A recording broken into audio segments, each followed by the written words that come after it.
Hello friends, मैं मिथिलेश कुमार आपका स्वागत करता हूं। तो हम स्टडी करें यूटिलाइजेशन ऑफ इलेक्ट्रिकल पावर। ठीक है। तो यूटिलाइजेशन ऑफ इलेक्ट्रिकल पावर में हीटिंग चल रहा है। तो हीटिंग में आप लोगों ने देख लिया था, रेजिस्टेंस हीटिंग देख लिया था, आर्क हीटिंग देख लिया। अब अपन देखेंगे इंडक्शन हीटिंग। ठीक है। इंडक्शन हीटिंग जैसे अपन घर में अपन इंडक्शन चूल्हा यूज़ करते हैं। ठीक है। तो देखते हैं किस तरीके से हीट डेवलप होता है और उससे अपन कोई भी चीज़ खाना वगैरह बना सकते हैं। ठीक है। तो इस तरीके से बहुत जगह अपना इंडक्शन हीट है। इंडक्शन का मतलब ही होता है AC operated, not DC operated. ठीक है। तो इंडक्शन का मतलब ये होता है एसी। तो इंडक्शन हीटिंग का यूज करके हम लोग क्या करेंगे, किसी भी चार्ज या मटेरियल को अपन क्या करेंगे, हीट करेंगे। तो जो आपका इंडक्शन हीटिंग है वो Faraday law of electromagnetic induction के प्रिंसिपल पे वर्क करता है। ध्यान रखना, अगर कोई पूछे एक जब ऑब्जेक्टिव क्वेश्चन में कि जो आपका इंडक्शन हीटिंग किस प्रिंसिपल पे वर्क करता है, तो जो आपका इंडक्शन हीटिंग है Faraday law of electromagnetic induction के प्रिंसिपल पे वर्क करता है। और उसी प्रिंसिपल का यूज करके हम लोग क्या करते हैं कि किसी भी मेटल को या वर्कपीस को अपन क्या करते हैं, हीट करते हैं। ठीक है। तो इस तरीके से इंडक्शन हीटिंग एक तरीके का प्रोसेस है, एक तरीका है जिसका यूज करके अपन क्या करेंगे, स्पेशली जो मेटल होता है, जो वर्कपीस होता है, उसको अपन क्या करते हैं, हीट करते हैं, गर्म कर देते हैं। ठीक है। आप ये देखिए, ये सिंपल सा आपका एक डायग्राम है। ये देखिए, ये जो ब्लैक कलर से आपका दिख रहा होगा, ये आपका क्या है, ब्लैक कलर से जो आपका दिख रहा है, ये आपका क्या है, एक वर्क पीस है। ठीक है। और इसके चारों तरफ आपका ये कॉइल लपेटा गया है। ये क्या है, हीटिंग कॉइल बोलते हैं इसको। ठीक है। हीटिंग कॉइल है, क्लियर। और देन यहाँ पे देखिए, यहाँ पे अपन एसी सप्लाई से इसको कनेक्ट किए हैं, एसी सप्लाई से कनेक्ट करें। तो देखिए यहाँ पे कि यहाँ पे सबसे पहले एक मेटल पीस लिया गया, उसके चारों तरफ अपन एक कॉइल लपेट दिए हैं। और देन उसको ठीक है, और देन आपको उसको एसी सप्लाई से अपन क्या करते हैं, कनेक्ट कर दिए हैं। ठीक है। तो जो एसी सप्लाई है, मतलब कि ये ट्रांसफार्मर के म्यूचुअल इंडक्शन पे वर्क करता है। ठीक है। तो जो आपकी एसी सप्लाई है उसको अपन मानते हैं कि जो प्राइमरी वाइंडिंग, और जो ये कॉइल है जो इस वर्कपीस को जो हीट करेगा, ठीक है, उसको अपन मान लेते हैं ये आपका क्या है, सेकेंडरी सेकेंडरी वाइंडिंग या सेकेंडरी कॉइल है। दो तरीके का कॉइल इसमें यूज हो रहा है। ठीक है, ये देखिए। ठीक है। तो ये तो आपकी प्राइमरी वाइंडिंग हो गई और ये आपकी होगी सेकेंडरी वाइंडिंग। ठीक है।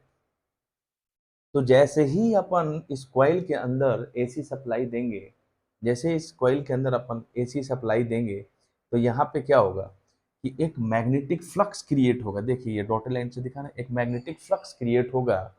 जब ये magnetic flux are alternating in nature, ठीक है, और ये जो वर्क पीस है स्टेशनरी है, स्थिर है। तो जब ये मैग्नेटिक फ्लक्स जो है इस स्टेशनरी कंडक्टर को कट करेगा, तो यहाँ पे अब क्या होगा, एक ईएमएफ प्रोड्यूस होगा। जब एक ईएमएफ प्रोड्यूस होगा तो उसकी वजह से यहाँ पे करंट फ्लो होगा। यहाँ पे करंट फ्लो होगा इस मेटल वर्क पीस के अंदर, जिसको एडी करंट बोलते हैं। ठीक है। और देन जब एडी करंट यहाँ पे इस मेटल वर्क पीस के अंदर फ्लो होगा, तो वह हीट के रूप में एक लॉस होगा। ठीक है। और उससे आपका क्या होगा, ये मेटल जो है वो आपका क्या हो जाएगा, हीट हो जाएगा। ठीक है। तो फैराडे का नियम ये बोलता है कि जब कोई मैग्नेटिक फ्लक्स किसी स्टेशनरी कंडक्टर को कट करेगा, तो वहां पे क्या होगा कि एक ईएमएफ जनरेट होगा। ठीक है। फिर से समझिए कि जब जैसे ही अपन एसी सप्लाई देंगे, ठीक है, एसी सप्लाई देंगे, तो यहाँ पे इस कॉइल के अंदर से आपका क्या होगा, करंट फ्लो होगा। तो यहाँ पे एक मैग्नेटिक फ्लक्स बनेगा, which are alternating in nature. ये आपका मैग्नेटिक फ्लक्स जो है, ये जो मेटल वर्क है वो तो स्टेशनरी है। ठीक है। तो इसको ये मैग्नेटिक फ्लक्स कट करेगा, जब कट करेगा तो यहाँ पे आपका क्या होगा, एक ईएमएफ प्रोड्यूस होगा। और इस ईएमएफ की वजह से इस मेटल वर्क के पीस के अंदर एक एडी करंट जो है वो क्या होगा, वो, ठीक है, वो आपका क्या होगा कि फ्लो होगा। ठीक है। एडी करंट का फ्लो होगा इनके अंदर। अब वो एडी करंट हीट के रूप में यहाँ पे डिसिपेट होगा। ठीक है। जिसे आपका मेटल वर्क पीस आपका क्या होगा, वो हीट हो जाएगा। सिंपल सा ये प्रिंसिपल है, उसको अपन देख लेते हैं। आई थिंक आपको समझ में आ गया होगा। ठीक है। कि एसी सप्लाई दे के अपन क्या करते हैं कि मैग्नेटिक फ्लक्स जब प्रोड्यूस करते हैं। ठीक है। मैग्नेटिक फ्लक्स जब प्रोड्यूस होगा, तो उसकी वजह से क्या होगा कि यहाँ पे ईएमएफ प्रोड्यूस होगा। कि ये मैग्नेटिक फ्लक्स क्या करेगा, स्टेशनरी जो आपका कंडक्टर है उसको कट करेगा, तो वहाँ पे ईएमएफ प्रोड्यूस होगा। जब ईएमएफ प्रोड्यूस होगा तो उसकी वजह से इसके अंदर क्या होगा, करंट फ्लो होगा, जिसको एडी करंट बोलते हैं, और metal work.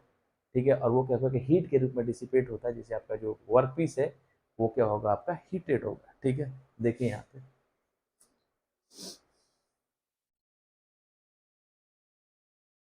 induction heating is a type of electric heating in which current induced in the material by electromagnetic induction are used to heat it। कहने का मतलब है कि यहाँ पे इलेक्ट्रोमैग्नेटिक इंडक्शन का यूज करके हम लोग क्या करते हैं, इस मेटल वर्क पीस को क्या करते हैं, हीट करते हैं। क्लियर है? ठीक है। तो किस प्रिंसिपल पे वर्क करता है, इलेक्ट्रोमैग्नेटिक इंडक्शन के प्रिंसिपल पे वर्क करता है। कौन सा? Induction heating. ठीक है। It is a contactless electric heating method in which the material will be heated without making any direct contact with the supply। ठीक है।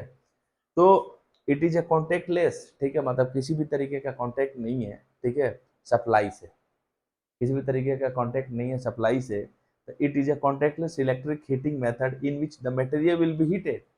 तो ये एक तरीके का कॉन्टेक्टलेस हीटिंग प्रोसेस है जिसका यूज करके हम लोग क्या करेंगे कि मटेरियल को हीट करते हैं with the connect with the, ठीक है, it is a contactless electric heating method in which the material will be heated without making any direct contact with the supply। ठीक है। तो आपका सप्लाई के साथ कोई भी डायरेक्टली कांटेक्ट नहीं है, जो अपन ये सप्लाई दे रहे हैं, ठीक है, उसके साथ कोई भी डायरेक्टली आपका कांटेक्ट नहीं है। ठीक है। तो ये कॉन्टैक्टलेस प्रोसेस है जिसका यूज करके हम लोग क्या करते हैं कि मटेरियल को हीट कर रहे हैं।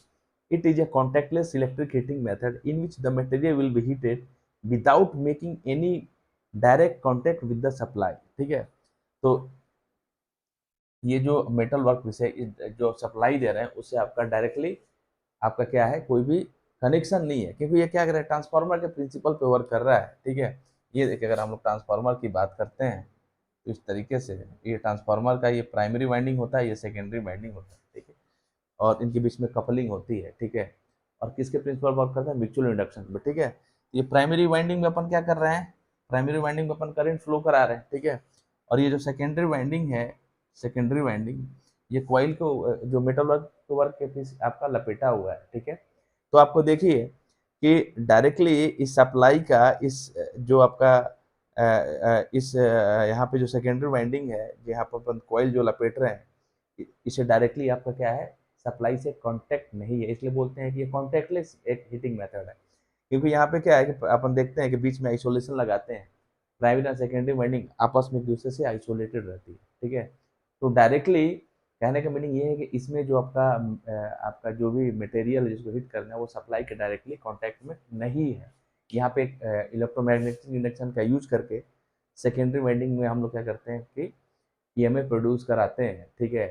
और देन वहाँ पे क्या होगा कि एडी करंट फ्लो होता है, और उसकी वजह से क्या होगा कि जो सेकेंडरी वाइंडिंग होता है वो आपके मटेरियल के ऊपर लपेटा हुआ रहता है। तो वहाँ पे वो जो आपका एडी करंट है वो हीट के रूप में डिसिपेट होता है, और अपना वहाँ पे क्या होगा, वो हीटेड हो जाता है। ठीक है। The operation of induction heating is based on the principle of operation of induction heating on the concept of ohmic heating। ठीक है। तो जो ये इसका प्रिंसिपल है वो किस पे वर्क करता है, based on the principle of operation of induction heating. ठीक है। And based on the concept of ohmic heating. तो इंडक्शन हीटिंग पे एंड ओमिक हीटिंग के प्रिंसिपल पे ये पूरा का पूरा जो आपका इंडक्शन हीटिंग है वो क्या करता है, बेस्ड होता है, उसको क्या करता है, वो फॉलो करता है। देखिए आगे, it consist of a two coil, primary and secondary. ठीक है। तो यहाँ पे दो कॉइल है जो एसी सप्लाई दे रहे हैं, इसको प्राइमरी मान लेते हैं, या ये जो कॉइल इस मेटल वर्क के पीस के ऊपर लपेटा है उसको सेकेंडरी मान लेते हैं। ठीक है। It consist of a two coil primary and secondary which act as the primary and secondary winding of a transformer। ठीक है। तो अपन इसको मान लेते हैं कि ये प्राइमरी है और आपका क्या है, ये सेकेंडरी है। The primary is connected to an AC supply of high frequency. जो आपकी प्राइमरी है वो आपके डायरेक्टली किससे कनेक्ट होती है, एसी से कनेक्ट होती है, जिसकी फ्रीक्वेंसी काफी ज्यादा क्या होती है, हाई होती है। And the secondary is use to hit the work piece. तो प्राइमरी के थ्रू अपन क्या करते हैं, प्राइमरी के थ्रू अपन क्या करते हैं, सप्लाई देते हैं, और सेकेंडरी वाइंडिंग का यूज करके हम लोग क्या करते हैं कि जो आपका मेटल वर्क पीस है उसको अपन क्या करते हैं, उसको हीट करते हैं। ठीक है। सेकेंडरी वाइंडिंग का यूज करके उसको हीट करते हैं। आगे देखते हैं इसमें, आगे देखिए इसमें, स्क्रीनशॉट ले लीजिए, स्क्रीनशॉट ले लीजिए। चलिए इसमें आगे पॉइंट देख लेते हैं। When a high frequency alternating current is given to the primary coil, ठीक है, ये जो आपका प्राइमरी कॉइल है ट्रांसफार्मर के जैसे बिहेव कर रहा है, इसमें अपन क्या करते हैं, हाई फ्रीक्वेंसी एसी सप्लाई देते हैं, ठीक है।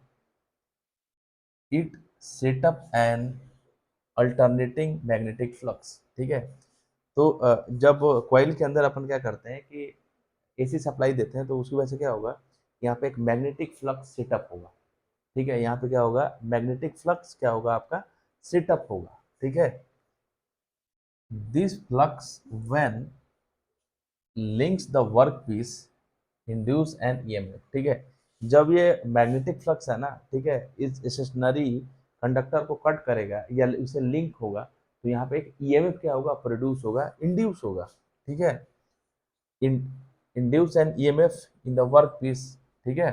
तो वर्क पीस के अंदर आपका क्या होगा, एक ईएमएफ इंड्यूस होगा, resulting in the flow of eddy current through it, ठीक है। नतीजा क्या होगा कि जब वहाँ पे ईएमएफ इस वर्कपीस के अंदर इंड्यूस होगा, तो नतीजा ये होगा ना, इसके अंदर एडी करंट क्या होने लगेगा, फ्लो होने, करंट फ्लो होगा, और उस करंट को अपन क्या बोलते हैं, एडी करंट, ठीक है। एडी करंट एक तरीके क्या है, एक तरीके का लॉस है, ठीक है। We know that according to the Joule heating effect, according to Joule heating effect के अनुसार क्या होगा, thermal energy is produced in a conductor when an electric current flow through it, ठीक है। जब किसी कंडक्टर के अंदर से, ठीक है, जब आपके करंट फ्लो होगा, तो वहां पे एक थर्मल एनर्जी प्रोड्यूस होगा। ये किसका, कौन बोलता है, जूल हीटिंग इफेक्ट का जो नियम है उसके अकॉर्डिंग, ठीक है, कि thermal energy is produce in a conductor, ठीक है। तो ये आपका मेटल वर्कपीस है, ये भी एक तो कंडक्टर है, इसके अंदर क्या होगा कि थर्मल एनर्जी जो है वो प्रोड्यूस होगा, produce in a conductor when an electric current flow through it, ठीक है। तो इस मेटल वर्कपीस के अंदर जब कोई करंट फ्लो होगा, ठीक है, तो इसके अंदर क्या होगा, एक थर्मल एनर्जी प्रोड्यूस होगा, दस eddy current induce in the workpiece, ठीक है। और देन क्या होगा कि इस वर्कपीस के अंदर एक एडी करंट क्या होगा, इंड्यूस होगा, प्रोड्यूस होगा, will develop heat in it, ठीक है। और वो एडी करंट क्या करेगा, इस मेटल के अंदर एक हीट को डेवलप करेगा, thereby increasing the temperature of the work piece, ठीक है। और देन धीरे धीरे क्या होगा कि यहाँ पर टेम्परेचर बढ़ने लगेगा, जैसे जैसे एक टाइम ऐसा आएगा कि टेम्परेचर काफ़ी ज़्यादा हाई हो जाएगा, और ये जो आपका मेटल है वो पूरी तरीके से क्या हो जाएगा, वो हीट हो जाएगा, ठीक है। तो देन इस तरीके से अपन क्या कर सकते हैं कि इंडक्शन हीटिंग जो है का यूज करके अपन क्या कर रहे हैं, इस तरीके से जो कोई भी अपना मेटल वर्क पीस है, ठीक है, उसको अपन क्या कर सकते हैं, हीट कर सकते हैं, ठीक है। तो यहाँ से क्वेश्चन ऑब्जेक्टिव सॉल्व हो सकता है कि मेटल कि जो आपके इंडक्शन हीटिंग किसके प्रिंसिपल पर वर्क करता है, तो ये आपके Faraday law of electromagnetic induction पे वर्क कर, जो आपका ट्रांसफार्मर का प्रिंसिपल है उसी पे आपका ये क्या करता है, ये वर्क करता है, ठीक है। देन उस प्रिंसिपल का यूज करके हम लोग क्या करते हैं कि किसी भी वर्कपीस को, मेटल को, मटेरियल को हीट करना हो, तो उसको अपन क्या कर सकते हैं, हीट कर सकते हैं, ठीक है। तो देन यहाँ पे इंडक्शन हीटिंग फिनिश होता है। अपन मिलेंगे नेक्स्ट वीडियो में, तब तक के लिए थैंक यू।